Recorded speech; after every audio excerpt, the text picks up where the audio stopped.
The Generals of the Yang Family, Chapter 3. Because this chapter is just a masterclass in how these sagas work. It really is. It's a shortcut, Yeah. a way to understand the whole genre's mechanics almost instantly. That's right. So the scene is set near a mountain. You've got a conflict already in progress. We have this fiercely loyal character, Hu Yanzan, and he's in this fierce standoff.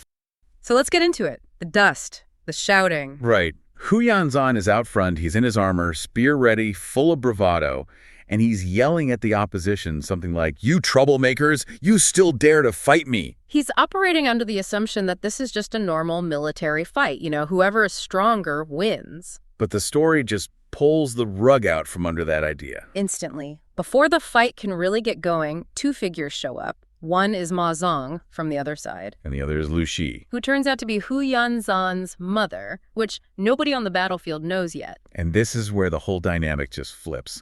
The cultural weight slams right into the action. Lu Shi sees her son, even in all his armor and rage, and she just takes charge. She yells at him, "Fu Lang, do not be rude!" And that's not a suggestion, is it? Oh no, it's a command. It carries this immense cultural authority. Yeah, and his reaction. It's instantaneous. It's absolute. He drops his spear, he gets off his horse, and he kneels. Right there in the dirt. Wow. Apologizing as an unworthy son. He asks her why she would come to such a dangerous place. So that's the moment. It completely sacrifices what could have been this awesome fight scene. It does. I'll to make a point about the real power dynamic here. Filial piety. Respect for your parents. Exactly. The narrative is saying, look, your personal ambition, your warrior's pride, your military duty, all of it has to take a backseat. Instantly. To your mother's command. Yes. The greatest hero is still fundamentally a child to their parents. But wait, how does this work without making him look weak? I mean, he goes from this powerhouse general to an apologizing kid in a second. That's the brilliant part. In this culture, it's not weakness. It's the highest form of virtue. I see. It proves he's not just some brute with a spear. He's civilized. He's grounded. His power is now legitimized by this act of obedience. And his mother, Lu Shi, she immediately uses that. She leverages this moral high ground. She does. She tells him to get up and then commands him to apologize to Ma Kun, the leader of the other side, who is also Ma Zong's sworn brother. So he's now basically family. He's now his uncle. The enemy general is transformed into a family elder, just like that. It's a total reshaping of the battlefield. And Hu Yanzan, he's captured Ma Kun's son, right? Ma Hua, and he's injured another one. He has, and he's worried. He thinks there will be retribution, but Ma Zong steps in and says, "Don't worry, I'm here and no harm will come." So he obeys. He follows them into the enemy camp. And Ma Kun, once he understands that this fierce warrior is actually the son of the prime minister and now connected by this sworn kinship, He accepts the apology. gracefully, he even says something like, "He is not in vain the son of the prime minister. It's an acknowledgement of his noble blood." So this is way more than just forgiveness. It's forging a brand new alliance. The conflict just dissolves. I mean, they organize a banquet right there on the spot to celebrate their new family bond. Even Ma Rong, the guy who Yanzan injured, treats him with perfect courtesy. And the text even includes a little poem to make sure we get the point right. It does. It says something like, "Heroes meet not by chance. Once assembled, their unity is firm and strong." It underscores that this is about loyalty that's forged between people first, before it's ever offered to this state. That's the key. The power of the state actually relies on the strength of these private oaths. And that fluidity is so important, which is why the banquet matters.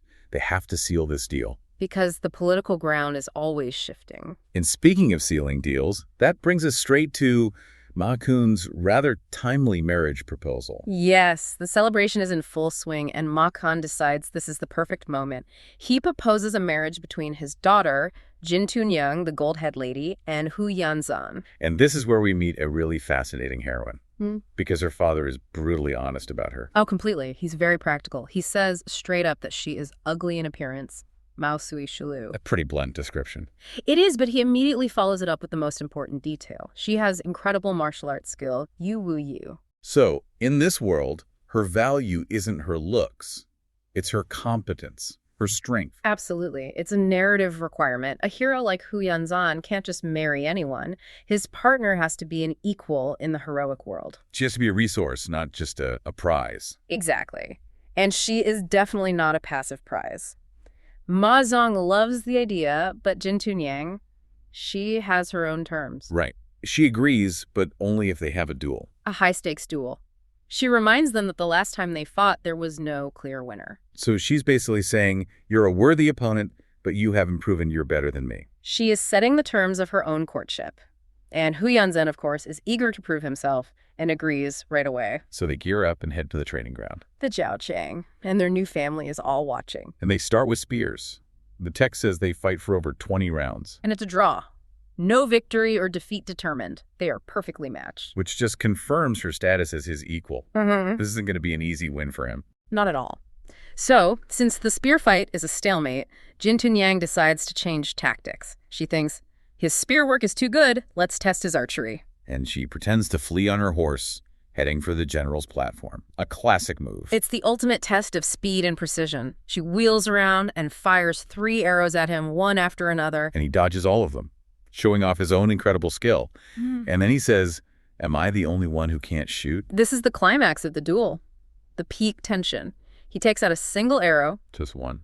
And the text gives us this amazing detail. The arrow hits her helmet. Not her head, her helmet. A totally controlled surgical strike. It's the perfect demonstration. He's saying, I could have killed you, but I chose not to.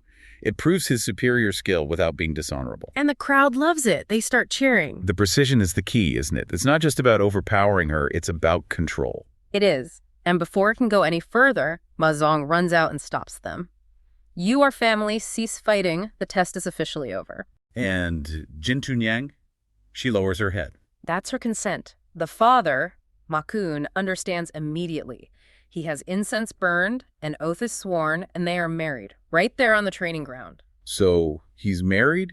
The two forces are now officially one family. And now they have to solidify that. Hu Yanzhen goes back to his own camp to explain the wedding to his men. And he sends Ma Kun's son, Ma Hua, back home. The former captive is returned. A really important gesture. But there's still some old bad blood, especially from one of Hu Yanzhen's companions, Lu Shengyu. He doesn't want to go visit Ma Kun's camp. He's suspicious. But the other companion, Li Jianzong, is the pragmatist. He says, if we don't go, they'll think something is wrong. We have to go to dispel the old grievances. And so they go to Taihang Mountain, and Ma Kun welcomes them, and they have another banquet. More celebrations. They swear an oath to stand together through anything. This is the absolute peak of their new alliance. But in these stories, peace never lasts long, does it? Never. Right in the middle of the party, history comes knocking. News arrives that 5,000 troops are heading for the mountain. So Ma Kun is the new head of this big family. He takes some men to go see what's going on. And what he finds is the huge political pivot, the thing that changes the entire story. The troops are led by Han Yanshou, a general from the Khitan Liao dynasty. And the Khitan Liao are the northern rivals of the Song dynasty. So his new father-in-law is a major player in the enemy government. A very powerful figure. And the news gets bigger. Han Yanshou says that the Khitan Emperor Yelu has died. And he's carrying a royal decree from the new ruler. Empress Dowager Shao, and she is commanding Ma Kun to return to the capital and serve her. So this is where we get Ma Kun's justification. How does he explain this? He says he's been hiding out in the mountains for 15 years because the last emperor was without principle. Ah, so he was basically in self-imposed political exile. Exactly. He was waiting for a better ruler. His loyalty wasn't to the dynasty as an idea, it was to the individual on the throne. So if the old emperor was a tyrant, he left. Now that a new, hopefully better, ruler has taken over. He is obligated to go back and serve. It's a very personal, performance-based kind of loyalty.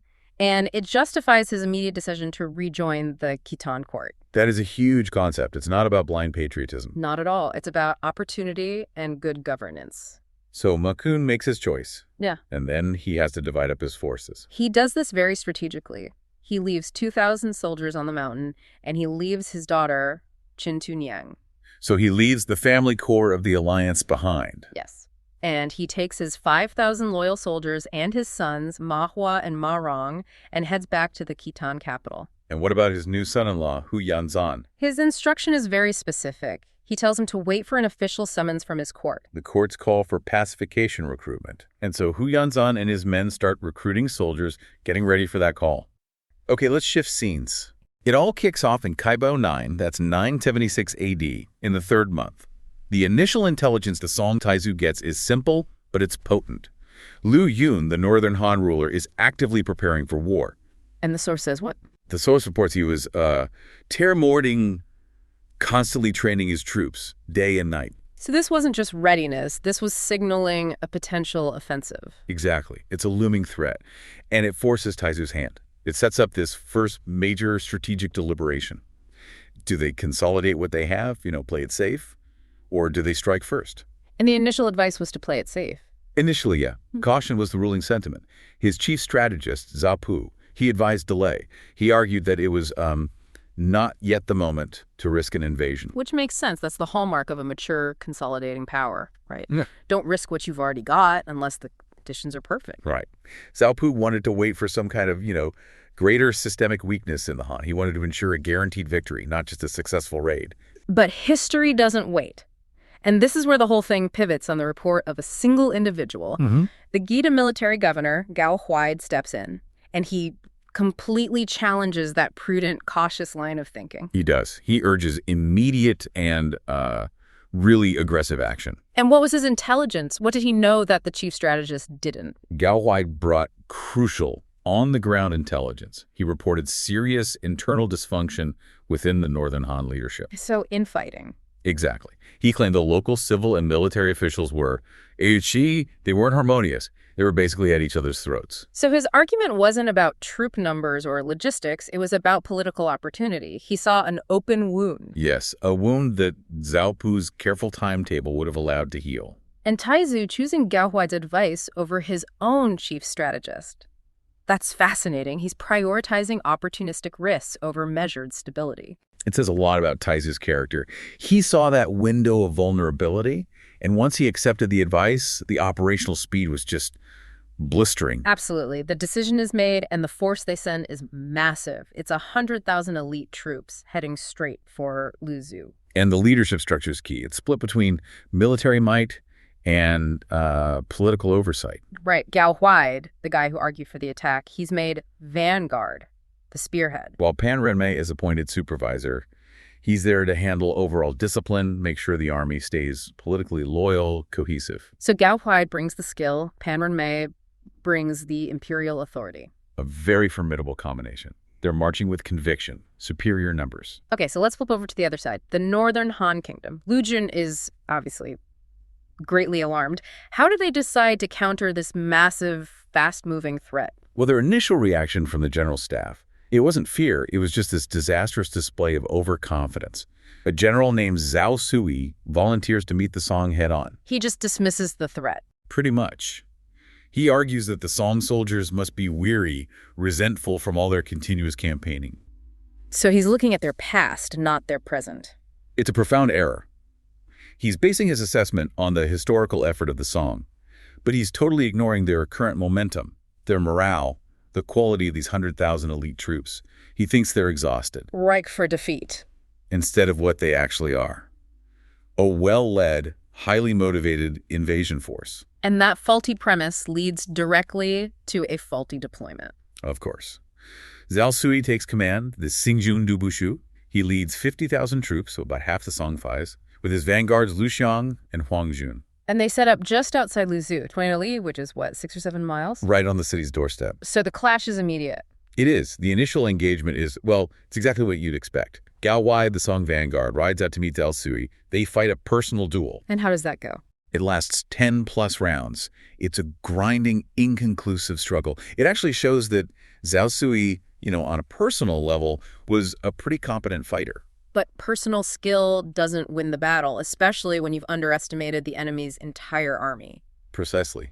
As that duel stalemates, the Northern Han vanguard, Liu Xiang, decides to jump in.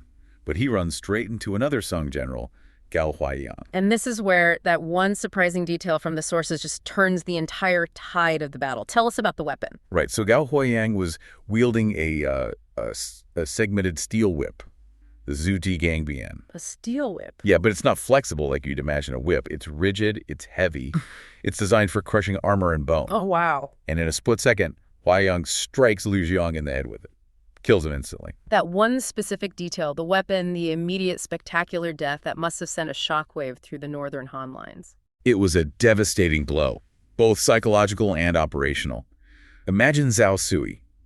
He just fought the Song vanguard to a standstill, and then he watches his own vanguard get, well, basically decapitated by a weapon they clearly weren't ready for. He must have panicked. He immediately gives the order to retreat. But the Song were way too disciplined to allow an orderly withdrawal. This is where Pan Renmei, the supervisor, really earns his keep. He does. The moment the northern Han waver, Pan Renmei ensures the entire rear army presses the advantage. It prevents a tactical withdrawal and just turns it into a rout. Total chaos. Total chaos.